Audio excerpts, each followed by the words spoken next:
Bonjour à toutes, bonjour à tous, bienvenue sur cette nouvelle vidéo. Nous allons faire l'étude d'une flexion.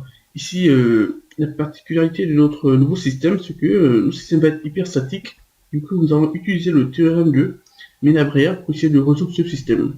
Alors pour ce faire, je vais commencer à vous présenter notre système. Nous avons une poutre encastrée au point A et au point B, nous avons une articulation. Au point C, nous avons une force. Donc la force est centrée par rapport à la longueur de notre poutre. Alors ici, au point A, nous avons un moment d'encastrement ici. Donc pour la réaction A, nous avons le moment d'encastrement. Et au point B, nous avons une articulation. Et au point C, nous avons une force centrée par rapport à la longueur de notre poutre. Donc vu que nous sommes sur un système plan, donc par rapport à la réaction au point A, XA et ZA ne vont pas exister, de même que RB et FA.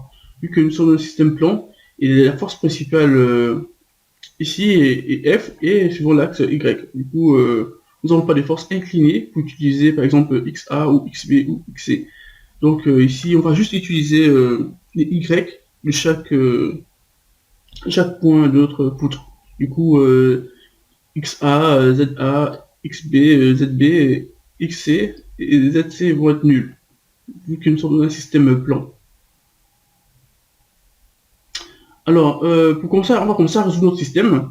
La résolution de ce système va permettre la résolution statique de notre système va permettre de nous donner le degré d'hyper staticité de notre système. Alors ici, on fait la somme de forces égale à 0. La somme de moments de force extérieure aussi égale à 0. Alors ici, nous avons RA, donc la réaction au point A, plus FC, la réaction au point C, plus RB, la réaction au point B.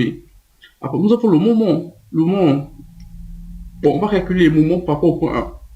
Bon, on peut calculer par rapport à n'importe quel point, mais moi je décidé de calculer par rapport au point A. Le plus souvent, on décide, on choisit le point où il y a plus d'inconnus statiques.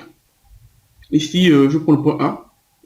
Donc, c'est-à-dire que la réaction, le moment de RA par rapport au point A est là, plus le moment de FC, donc la force F par rapport au point A, plus le moment de RB par rapport au point A aussi. Du coup, si nous avons RA plus FC plus RB égale à 0, à le moment de RA par rapport à son propre point n'est pas nul, vu qu'on a un encastrement. Qui dit encastrement dit moment d'encastrement. Du coup, point A, nous avons un encastrement. À le moment de FC, on a AC vectoriel F. Donc on a AC vectoriel F. De même, le moment de B, on a AB vectoriel la réaction au point A. Réaction au point B, temporairement. Ensuite, on a RA plus FC plus RB égale à 0. Ici, on a un moment de MA, qui est le moment d'encastrement, qui n'est pas nul, qui est là. AC, donc AC c'est L sur 2, donc 1 demi de L par rapport à X, plus F par rapport à Y, donc qui est négatif, plus AB qui est égal à L, vectoriel YB. De même ici, on remplace RA, FC, RB par l'expression, donc on a YA moins F, F est suivant l'opposé de l'axe Y, plus YB est égal à 0. Du coup ici on a MA, donc ça fois ça, donc on a on a moins 1 de MA moins 1 demi de FL, F fois L, plus L fois YB. Du coup, on va exprimer YA et MA en fonction de YB. Du coup, ici on a YA qui est égal à F moins YB et MA est égal à 1 demi de FL moins L de YB. Ici, de suite, on peut remarquer qu'on a combien d'inconnus? On a 1, 2 et 3. On a YA ici, inconnu qu'on ne connaît pas, YB qu'on ne connaît pas, et le moment d'encastrement au point A qu'on ne connaît pas. Du coup, ici, F, on connaît F. Ici, on a 2 équations et 3 inconnus. Donc, on a 2 équations et 3 inconnus. Donc, comme je disais, nous avons 2 équations et 3 inconnus. Donc, YA, YB et MA sont les inconnus de notre système. Du coup, on ne peut pas résoudre ça, vu que le système est hyper statique. Donc, nous avons un système hyperstatique de degré 1.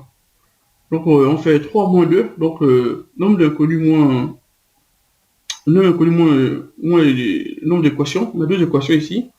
Donc on a un système hyperstatique de degré 1. Qu'est-ce que ça veut dire? Vu qu'on a un système hyperstatique de degré 1, il nous manque une équation pour être isostatique. Du coup ici, donc, il manque un système, pour rendre le système hyperstatique, il manque une équation. On n'a pas cette équation. Du coup ici, on va utiliser, comme j'ai énoncé à l'introduction, on va utiliser la méthode de Menabrea. Alors, pour la méthode de Menabrea, au début, il faut choisir une inconnue hyperstatique. Notre inconnue hyperstatique va être YB. Donc, c'est pourquoi ici, on a exprimé YA et MA en fonction de YB. Du coup, grâce à YB, avec la méthode de Menabrea, on va sortir notre troisième équation qui nous permet de résoudre notre système. Du coup, ici, on va utiliser la méthode de Menabrea et on va choisir YB comme inconnu hyperstatique.